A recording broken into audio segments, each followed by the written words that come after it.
Hey everyone, blessed to be with my friend Rich Wilkerson Jr. All the way down from Miami. We're up here in New York and just love what God is doing through Vous Church and Vous Conference and just your guys' leadership. You guys are such an inspiration to us up here, and just thankful for the times that we've been able to text and interact, which I know is not a lot. We're kind of like new friends, but we've kind of known each other for a while. But to get some time together with you is just really a blessing, and I'm super grateful for your time. So, and we just thought it'd be great to have a chat about all things leadership. We're obviously kind of in week 6 of this COVID-19 thing, and as this drags out, thinking through as lead pastors of great churches in great cities, we don't want to just survive. We want to thrive. We want to multiply leaders. We want to touch and impact our cities. And I know you guys are doing that in Miami, but what are some keys that you've seen in this kind of maybe the last couple of weeks in order to actually bring health and life to your leadership team, so it doesn't just like we were saying before, turn into a lull and we don't actually engage and stay engaged, even though we're so digitally, virtually interacting? How do we stay engaged as a church and as leaders? Well, let me just say, Josh, number one, it's a huge honor to get to come and be on this Zoom call with you. Vous Church is a little bit younger than C3, but when you talk about being inspired by anything Vous, it's sort of laughable for us because the highest design art direction that I'm aware of right now in the Church of America is C3. You want to talk about creativity? You want to talk about vibes? You want to talk about an aesthetic? Go quickly right now to the C3 Brooklyn Instagram, and you will hear the voice of God. Don't forget, do you know how many times I C3 NYC, C3 NYC? I apologize. I'm the guy who's like, I'm trying to box you in, bro. I'm trying to keep you spreading. I'm trying to keep you just in one little area, man. My team gets so annoyed with me how many times I screenshot you and go, how come he gets to teach with a TV that's vertical? Why do you guys have it on this horizontal TV, man? Like, look at you guys have been just a huge inspiration. And, I think that's really, really an important thing too, right? To have friends that are close and even have friends that are from afar that you're able to benchmark off of, that are able to inspire you. I think in so many ways right now. I just got done doing a talk this morning with our bricklayer community, which is like kind of the above and beyond givers of Vous Church. And my whole talk was crisis calls for collaboration. And the scripture says 1 can put 1,000 to flight, 2 can put 10,000 to flight. Amen. Powerful concept that it's bad math, but that's the power of collaboration. Yeah. In God's economy, when we come together, Josh and I, it's not 1 + 2 makes 2,000. It's 1 + 2 makes 10,000. Collaboration creates multiplication. And so I just always love learning from people. I love drafting off of people. We have a value. We say imitate, innovate, repeat. And C3 New York City has been just a huge, huge inspiration for Vous Church. And your guys' leadership and your creativity has been just pivotal for us. So the privilege and honor is all mine to come and be on the Zoom call. Thanks for letting me come on. These are unprecedented times. And so it requires unprecedented leadership. It requires new ideas. I think it's a great chance right now to discover what's inside of people. During crisis like this, 2 things happen. Leaders, you find out if you are a leader, and you also recognize that people are desperate for leaders. So if you are a leader, I actually think it's a great time right now because people during crisis are looking for leaders, but the crisis is going to develop whether or not you are a leader. And so just like you said earlier, I think like at the onset of this whole thing, people are quickly, something new always creates momentum. And so we're not going to gather. Oh, that's okay. We're still the church. And, everyone's got a rally cry, and it's been awesome to see the lean in. But the true measure of a leader is not how they start, but really it's how they finish. It's how they behave in the middle of something. Yeah. And I think one of the things we've been talking about a lot here in Miami is just having that faith for the middle, having that faith for the mundane moment. And I really believe that the future of what the church is going to look like, especially in this season, when I say future, I don't know about the long-term future, but the current future it's 2 legs that we're standing on. It's going to be the leg of content, which is what are we giving to the world, the message that we're bringing. It's not just going to be theological content. It's going to be practical content. It's going to be life skills. It's going to be leadership development.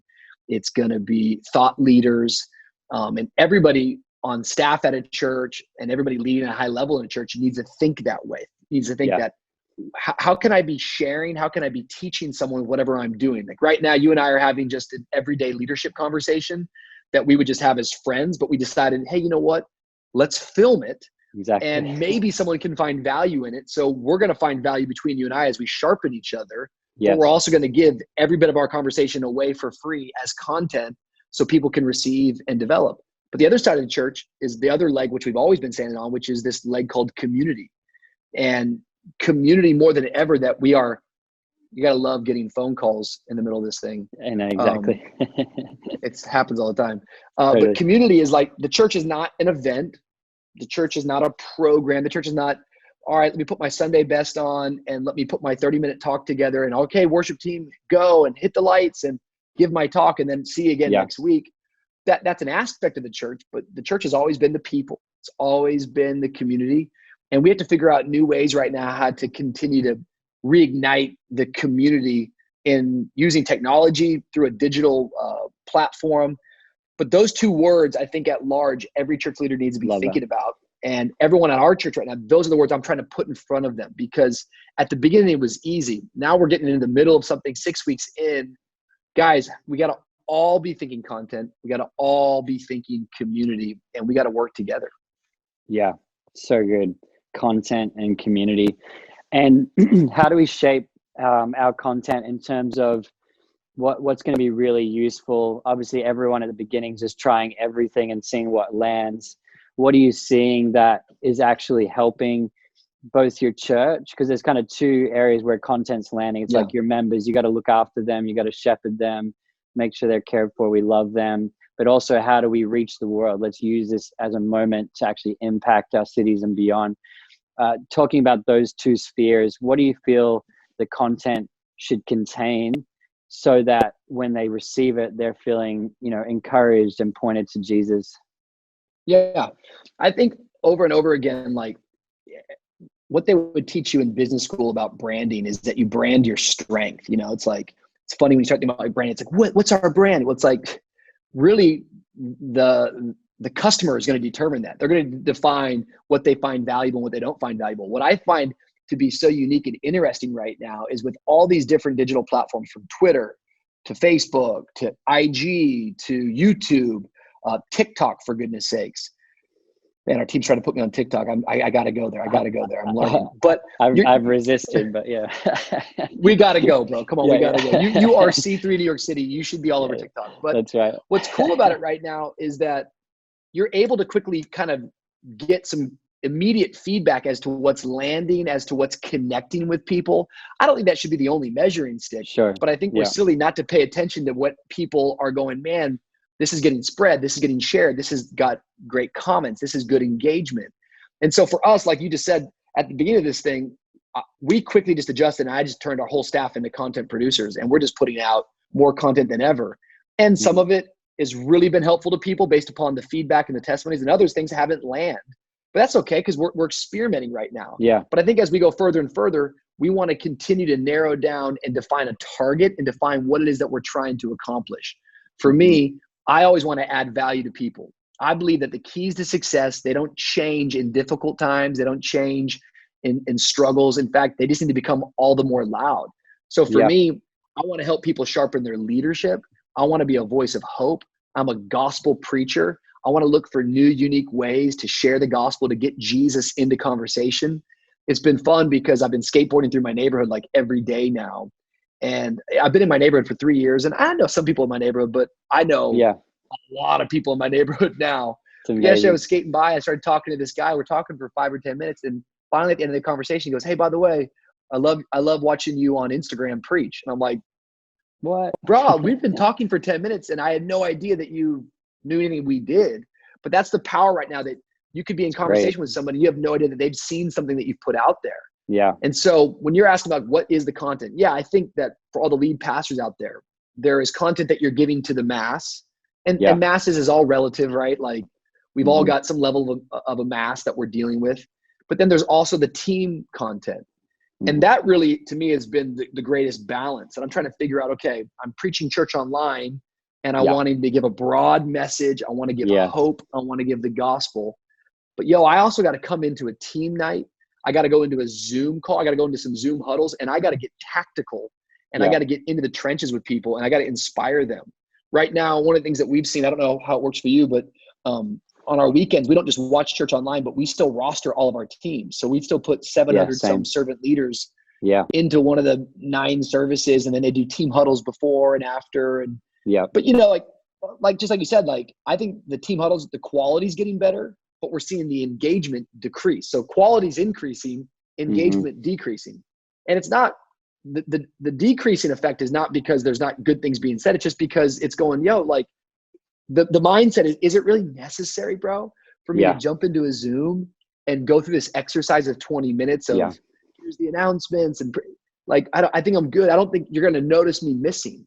So what I have to do as a leader, what we have to define the value of their presence, why their presence matters. Their presence matters because it's creating momentum. It's creating a participation. It's keeping us connected. It's so easy to drift. A boat that's not anchored can drift even in calm weather. But if you're not anchored in a storm like we are right now, you can drift further, faster than you ever imagined. So we want to set up good practices and good disciplines. But there has to be a level of teaching to the team member about why their participation matters. So we're looking for unique language. One of the phrases I've been given recently is, if everyone behaved like you, would our church be stronger or weaker because of it? I love that because it creates personal ownership. And it's a great conversation for lead pastors. If every person behaved like you, lead pastor, would your church be better or worse? I want to behave in such a way that I believe if everyone behaved like me, Vous Church would be stronger because of it. And so the content side, like you said, you got to define where you think things are landing, what they're connecting, what you have to bring. I promise you have something to bring. Your journey is to define, how do I add value? I was talking to my brother, he pastors in Harlem. They've done a good job. Started a church, and I think it's running over 500 people in Harlem. And we were talking, and he was just being vulnerable, but he's like, man, I want to do more stuff, but we don't have the size of a creative team like you do. And I get that too. I can look at Stephen Furtick's stuff. I'm like, bro, I would do that too. If it's so easy to get that narrative going down. But the reality of it is that people aren't looking for polished, produced content. They're looking for real, authentic, direct content. And all we have to do as leaders is define, how do I add value? Don't think about what you want. Think about what people need. Think about how you can serve them. Think about how you can give before you try to get from them. And I was talking to Ted. I was like, bro, I promise you there's some churches right now that have a staff member. They're 150 people, and they're looking for strategies. You got the strategies. You actually understand them better than I would at this point. I promise you there's some young couples right now that have 2 kids like you that are going, how do I teach my kids? This is great. You can speak right to that. I promise you can speak to some sons of find your audience and just start adding value to them. Don't think about you. Think about them and how you can give back to them. It's so good. I love that. Have you always, from a young age, kind of thought that way? I mean, obviously grown up in church, generational leader, and just you've been around it for so long. What's the journey been like in terms of you fostering your own gift to think that way? Because you're a sharp thinker. You think strategically. Even just what you just said to your brother, that's just brilliant. Like, kind of turning everything into something that could help someone else. Not everyone thinks that way. Obviously there's a grace on your life for that, but also how have you kind of fostered that? Did your dad speak into that? Talk to me about that. Yeah, I mean, I've got the greatest father in the world, which is an unfair advantage. And I start miles ahead of so many other people because of just a great dad. That's really part of the plan of God, that we would sit on the shoulders of the men and women that go before us. And so I'm very thankful for my heritage, very thankful for the legacy that I get to be a part of and my journey of carrying the baton. But I think there's different moments on my faith journey. I think the discovery of the term servant leadership was revolutionary for me, and really seeing Jesus as the greatest servant of all, that he didn't come to be served, but he came to serve. And we all know those phrases and those verses, but when you start to get the revelation of it, something shifts inside of you. And leadership is about that. Leadership is using the influence God has given me to add value and to influence people to become the best version of themselves. Wow. And the way that Jesus helped people become the best version of themselves was he served them. He washed their feet. He counseled them. He taught them. And I love that scripture. We usually only hear it in church during the offering talk, but the world of the generous gets larger and the world of the stingy gets smaller. Yeah. But the term generosity is not just relegated to simply your tithe. It definitely applies there. And if you're listening to this, please keep giving to your church. I promise you're not going to go broke by being generous towards God, but generosity is a lifestyle. Generosity by definition is to give more than what is required. So more and more, I want to train my eyes, train my ears, train my heart to discover what's required. I want to do more than that. Because according to God's word, when I do more than that, that's the pathway to a bigger world. A bigger world does not constitute a bigger house, bigger car, bigger bank account.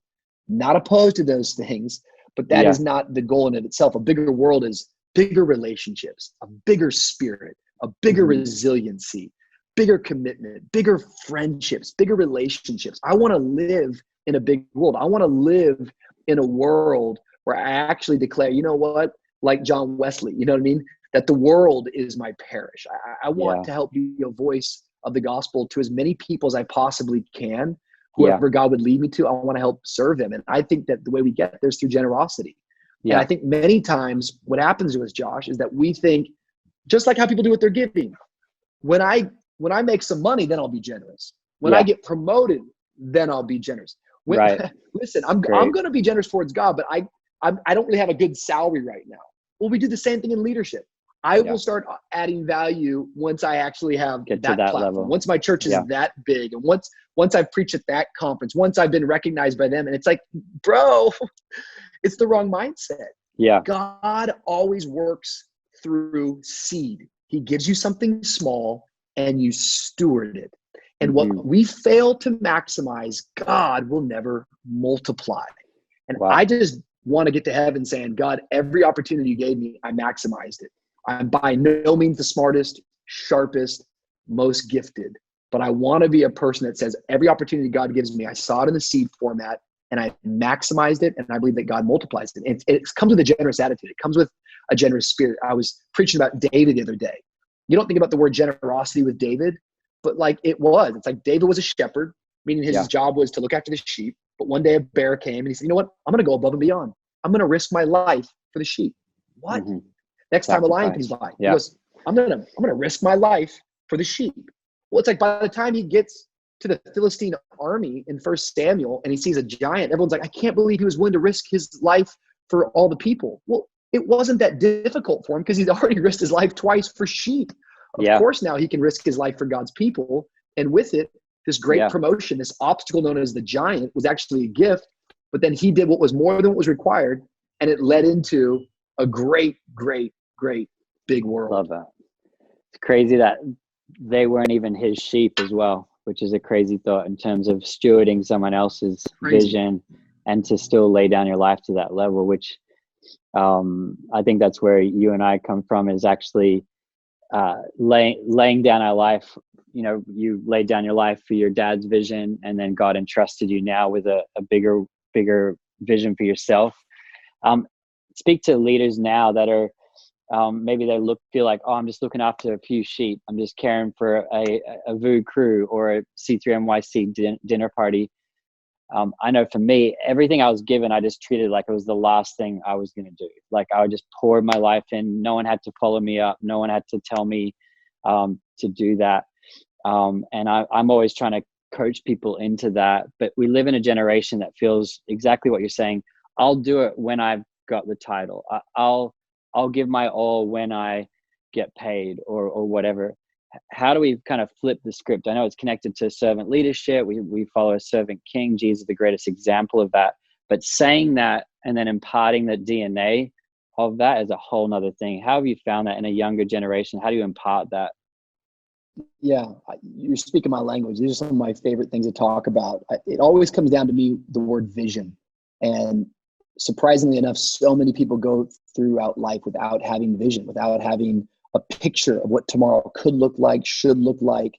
I'm driven by vision. I'm driven by, I see something different from what is. I want to learn how to be content with what is. That's a It's a biblical mandate. That's a spiritual discipline, contentment. But man, I want to stay driven by going, man, when I close my eyes, I see something different than what is actually happening around me. And when you have vision, the scripture says, without a vision, people throw off restraint.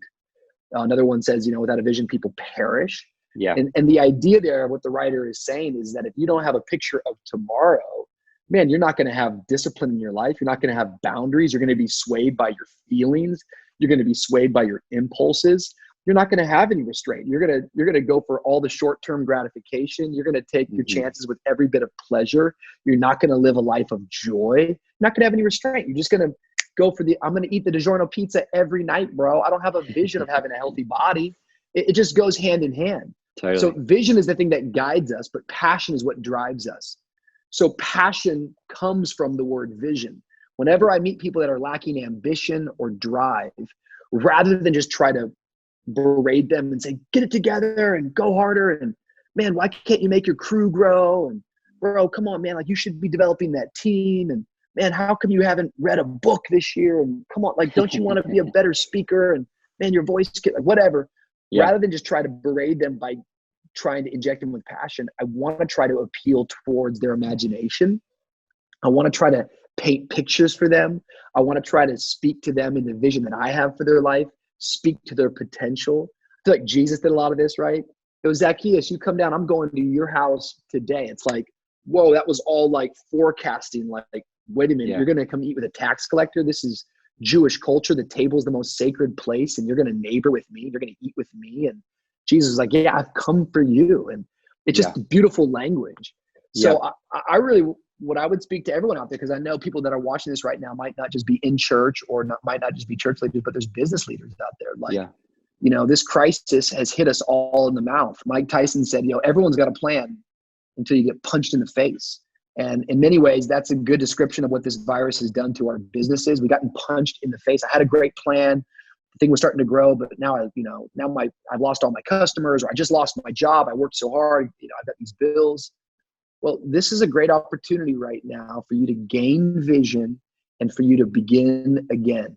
When you have vision, you're never out of the fight. You can always get back up and start stepping into it. And we go, God, I want trees. God, give me trees. God, give me trees. God goes, cool, I'll give you trees. And what does he do? He puts seed in our hand. Yeah. So it's like, oh, okay. Like, but no, I asked for trees, man. He's like, I know, you got trees right there. Plant it, water it, cultivate it, harvest it. It's going to grow. And I'm just more and more, the older I get, and I'm still young, but the older I get, the more I'm amazed by the compound effect. By just doing consistently the same right thing over and over again, staying true to the vision, staying focused. I promise you, success is not given to the most talented. Success is given to those that are consistent, that are stable, and that are disciplined. And the keys to success, I said earlier, they don't change in crisis. Character doesn't go bad. Like character stays true even in the difficult moments. And I think what you're raising up is such a good point. People need to get vision for whatever it is that they're doing. They need to steward it. And they need to not, like Zechariah says, do not despise small beginnings. What is small today won't stay small tomorrow. And the truth is, Josh, I think you know this as well. That's the truth on the positive side and the negative side. Yeah, everything grows. Whatever you water grows.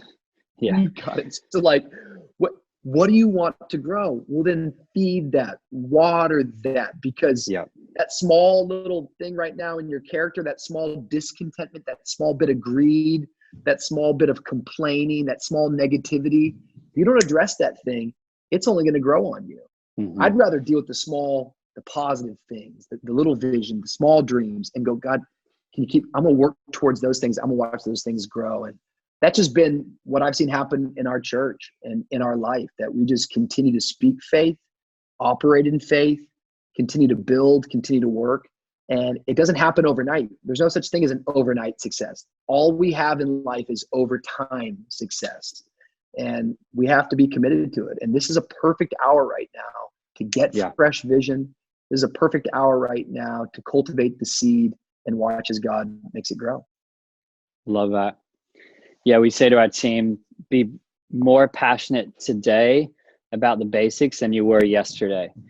So the idea of like, oh, we shepherded, or we followed up, or we prayed, or we did whatever, just basics, we tend to think like, oh, what's next? And then we add all these other complex layers in ministry and try to look for the bells and the whistles, rather than just doing the basics with more passion, with more creativity, with more fire. And when you do those basics, that then turns into something that everyone wants. But if you kind of walk away from those basics, then I'm peeling a mandarin for Brooks. You're perfect. The basics.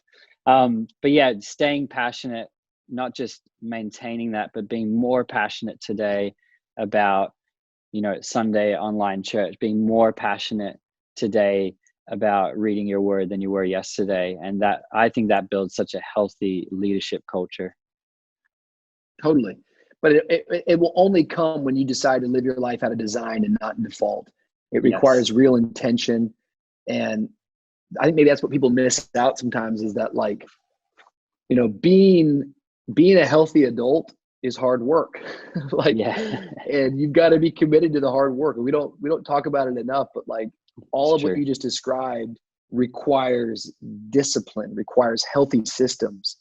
James Clear says it this way. He says, we don't rise to the level of our goal. We fall to the level of our system. That's right. I know a lot of people, winners and losers have the same goal, brother. Yep. There's only one that wins. And it's based upon that system that you attach to it, of going, that's right, hey, this is systematic. And I've got so many systems that I'm constantly creating in my life to help regulate my attitude, to help keep my attitude accountable, to keep my stamina going. I really believe in prayer and fasting. I really believe it, bro. I really, really believe in the power of fasting. Talk about that another time. I gotta be honest with you. I never have ever felt like fasting in my entire life. I'm sorry if that's disappointing to your audience, but I know I'm a pastor. I don't like it. Never felt like doing it, but I really, really believe in it, and I'm really committed to it, but I don't like it and I don't feel like doing it. So what do? I have to create a system. The system for us is in January and August, we go on 21-day journey of fasting. I got to get up in front of our church and go, we're going to fast. And I put myself out there. I'm accountable to it. And therefore, every year I find myself doing it, not because I feel like doing it, because I put a system, a community around me that keeps me accountable to making sure I rise to the level of that goal. Yeah, exactly. It's funny that, character and the goal have to go hand in hand. But when our character drops and we feel like we're failing, we drop our goal, or we find a goal that's low enough to meet our current character. And so actually raising that vision to a godly vision, understanding that we have the righteousness of Christ, is such a difficult thing, but also the call that's for every believer. Talking about the unhealthy part, how have you stayed healthy with just, I guess there's a lot of eyeballs on you. There's a lot of pressure. There's a lot of people watching you from social media, and I'm sure there's all sorts of things that come at you. But what I observe is a great level of health and joy, and also security and confidence, even with that amount of people watching you. How have you stayed healthy, or that, but also when you felt unhealthy, what's your process to kind of identify that and not turn into a bigger tree if it's a seed? Yeah. Success is always an inside job. And so all success comes inside out. And if you want to maintain a high level of performance in any field, it's going to require a healthy soul, a healthy mind, healthy emotions. And I'm reading that book again right now by Richard Foster about celebration and discipline. And it's just been encouraging me a lot, because many of the disciplines that he describes in the book, I've practiced that from a young age, but there's other ones that was never really taught to me much, like meditation has always been a sub point in my sermon. It's never been the focal point of my message. You know what I mean? Solitude, I don't really like that. Last year I've been trying to, put that into practice. I didn't even know that was a spiritual practice. So there's certain things I think that I'm trying to add into my life because I want to live a healthy, disciplined life. And his book, by the way, if you've never read it, is incredible. And I recommend every believer to read it, and especially if you're wanting to mature in the Lord. But like you said, I think it's an inside job. And so it's great. First and foremost, I think it's defining, what what makes you healthy, and like knowing healthy leaders learn more and more about themselves. Like, I don't want to just have a high IQ. I want my EQ to go up. I want to have good emotional intelligence. And emotional intelligence, the ability to know how you feel, to empathize with you across from a Zoom, first begins with me knowing my own feelings and me knowing when I'm in a good spot, when I'm unhealthy. The first 2 weeks of this thing, I'm going to be honest, was pandemonium in our house. My wife and I were fighting all the time, and oh God, we just arguing. And when we argue, it's more like a silent war. It's like, it's bad looks, it's passive aggressive. And it was just because we weren't used to being on top of each other. We had no help with our boy. It was just, we were learning a lot. But the biggest reason I think all of that was taking place those first 2 weeks is because I just lacked structure. Yeah, I'm a creature of structure. I think I'm a good time. I like to have a fun party. I like to go out. I think I'm a total extrovert. But when I'm in Miami, man, I'm pretty structured with my days and pretty defined with my rhythm. And the key to success is always wrapped up in your daily routine. And so I would just encourage everybody out there, you need to define your schedule daily, especially if you're working from home right now. Yeah. I live in a great house, but it's not super big. I think we have about 1,800 square feet, probably very large for you there in New York, but it's kind of one big room, you know what I mean? And so I've had to define different workstations and spots. For me, it's been starting my day with God's word or studying. So I've been trying to spend my first hour just deep diving into a book or God's word and taking notes.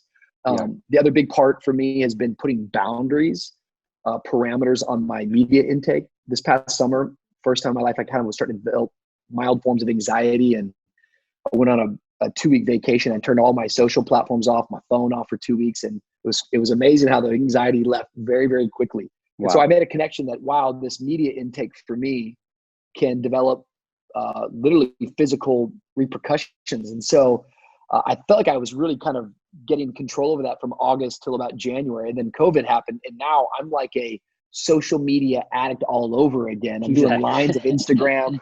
I'm putting the needle of Twitter in my arm every day. So I've had to put boundaries on that as well, as going, hey, this is off for that time. Other things have been flexing creative muscles. We wrote a song during this time, trying to use different parts that I think are humbling, that make you learn and keep you agile. Getting outside, I walk every day, I run and swim every day. Those are just good things for my mental space. Like if I don't do exercise, I'm not in a good version of myself. But I think the other part of your question is, how do I know, what are key signs of me being toxic? And not to be overly annoying, but I am one of those. This past summer, I became a converted Enneagram preacher. Okay. And I haven't taught on Enneagram yet, but my wife has been all over it for years. And I finally took it and I discovered what number I am and whatnot. But one of the most beneficial things about me learning about the Enneagram, I'm an 8, I'm a challenger, but I learned from my 8, a healthy version of me is that I run towards being a helper. And the unhealthy version of me is I go to becoming an investigator. And just little things like that of learning about yourself that, hey, when I found myself investigating about my team or not trusting what's taking place, it all of a sudden becomes a tell sign that I'm probably not in a healthy spot right now, that I'm not thinking in my clearest form. I've got too much on me. I'm suspicious. It's been a really, really good way for me to indicate, okay, Rich, you're operating from a toxic place. Wow. So helpful. I think it's so good for people to know that even someone that does it so well on social media or all these different platforms, that you've had to set boundaries. And I think maybe the final kind of question for you, I'm thinking about in terms of healthy family in this time. And like you mentioned, the first 2 weeks, obviously one answer is structure and obviously talking together as a couple. George and I, we experienced the same thing. It was like the first 2 weeks was a lot of pressure, a lot of chaos, and everything was thrown upside down. The boys are schooling from home and we were just kind of at each other.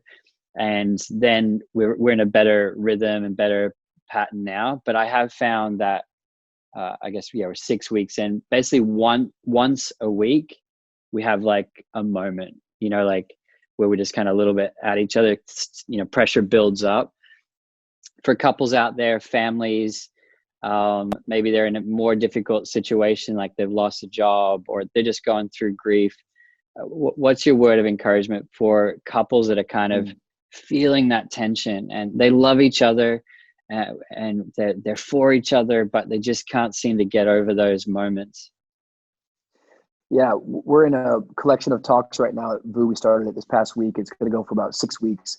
And my 5th week of my teaching, I'm preaching a message. The title is called The Story We Tell Ourselves. So the stories we tell ourselves will determine the life that we live. But week 5, I'm doing a message called How to Ruin Happily Ever After. And I'm going to lean into relationships and the narratives that we form in relationships, because whether we know it or not, that's what we do, that we are storytelling people, and stories, we formulate stories, good and bad, about people. Hey, Josh didn't text me back, and I create a story as to why you didn't text me back. And ultimately, what's up, bro? Ultimately, my man, what the point of the messaging is going to be all about. What it's going to be all about is this in relationship dynamics, that so often what we default to is, I try to read your mind. I don't have clear expectations. Everyone keeps making the joke that, after COVID-19, there's going to be a baby boom. I believe that will take place because couples are sitting at home, right now. But hopefully we all also understand that there's going to be a lot of pain afterwards. In China right now, the divorce rate is booming after the coronavirus, because the conflict has brought people together and it's torn them apart. And so I think there's 2 major things that all couples should be doing in their home right now. Number 1 is stop assuming. Ask instead of assume. Like, don't assume what someone means. Don't assume what somebody's thinking. Don't assume what somebody meant. You got to stop assuming. It's so dangerous. And I think for Don Shree and I, it's just so easy in this space, because we're just around each other, to not give each other any space, and just to assume what that meant, to assume what you said, clean the dishes. I thought I did, but I didn't. I just assumed that I knew what you meant. So you have to stop assuming. But I think the other thing, you have to stop something to start something. You have to start clarifying. Stop assuming, start clarifying. Great. And part of the clarifying is that we have these expectations on both sides, and all relational pain typically comes from unmet expectations. Unmet expectations lead to disappointment. Josh, I expected that you were going to do this and you didn't do it. But a lot of times what I've learned about expectations is that sometimes we have these expectations that, I didn't even know. Yeah. And so I think with expectations, they've got to be conscious. We've got to they got to be realistic. You got to speak them out. You've got to agree upon them. All these types of things we need to be doing. And so I would just encourage all couples out there right now, take this time. Don't let this crisis drive you apart. Let this crisis drive you together. I believe it can actually make you much, much stronger, but it's going to have to come from an intention. Number 1, stop assuming. Number 2, start clarifying.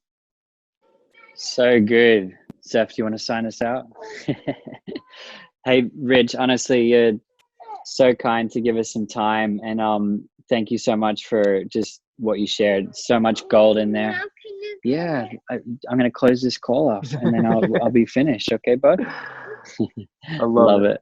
So much fun. But seriously, we love you, man. We're so thankful for you. Thanks for connecting with me. Thanks for just, those moments that we have on text, and even this moment's been really, really encouraging, and so much wisdom, so much insight. And I know anyone that's going to watch this is going to be helped.